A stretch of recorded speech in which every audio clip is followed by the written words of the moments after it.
Luttons contre l'immigration clandestine dans la préfecture de Kissidougou, à travers la mise en valeur de son patrimoine historique, matériel et immatériel. Voici donc quelques sites historiques incontournables à mettre en valeur.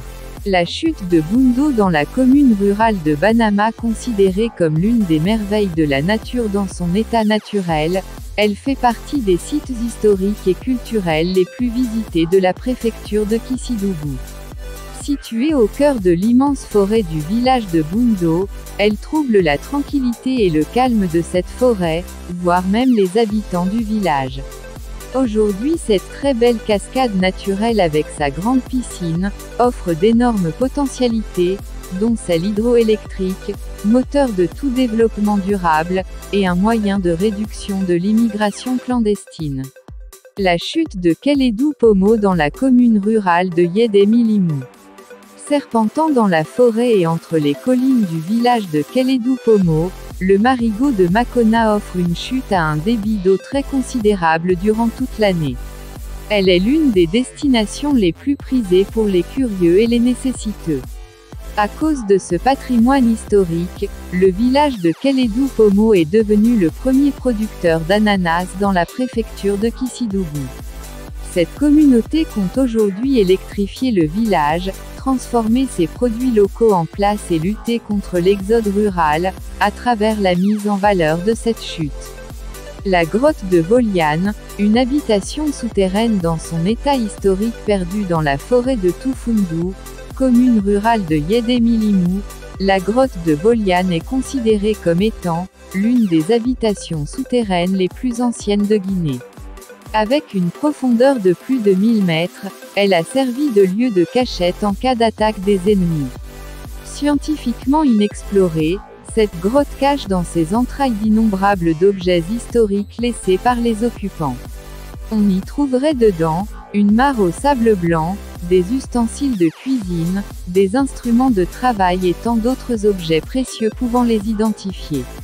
La case de Tamba Koulia Kamano a fermé Sadouba, commune rurale de Bindouviel de 137 ans, cette case est la demeure du dernier chef de canton de ce village.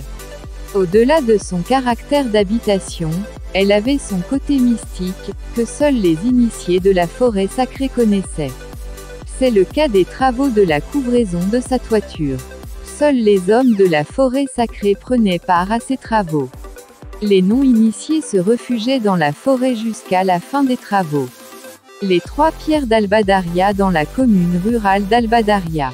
Datant depuis l'établissement des communautés d'Albadaria, ces pierres sont aujourd'hui le symbole du pacte qui lie les communautés de Wassamandou, Mankedou et Yardou.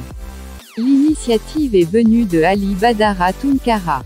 C'est lors de la pose de ces pierres, que le pouvoir d'Albadaria a été partagé et le nom du village a été donné au grand-père des Tunkara d'Albadaria, Ali Badara Tunkara, venu de Néma en République du Mali.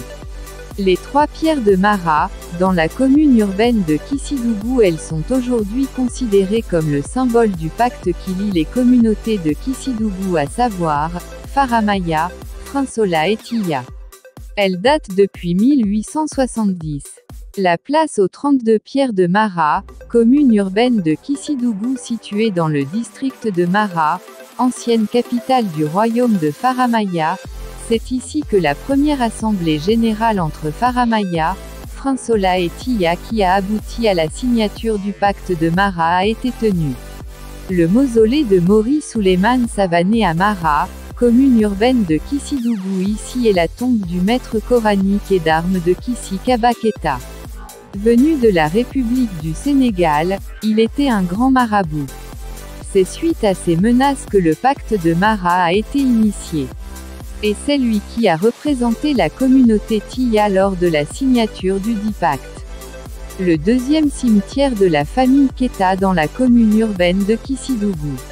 Ici reposent désormais les restes du héros, Kissi Kaba Keita et certains de ses pères, comme Dadi Keita, Jean Djibril Leno, Bakele Mansaré, Boura Keita, Issa Keita et d'autres.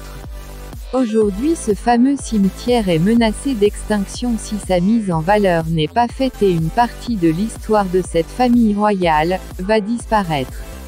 La mosquée de Mara, première mosquée du royaume de Faramaya. Située dans le district de Mara, commune urbaine de Kissidougou, cette mosquée symbolise le lieu où Dankarantouma a prié pour la première fois quand il est arrivé à Mara. Cette mosquée est aujourd'hui considérée comme la première mosquée du royaume de Faramaya fondée par Dankarantouma Keita. Le mausolée de la cour royale de Mara.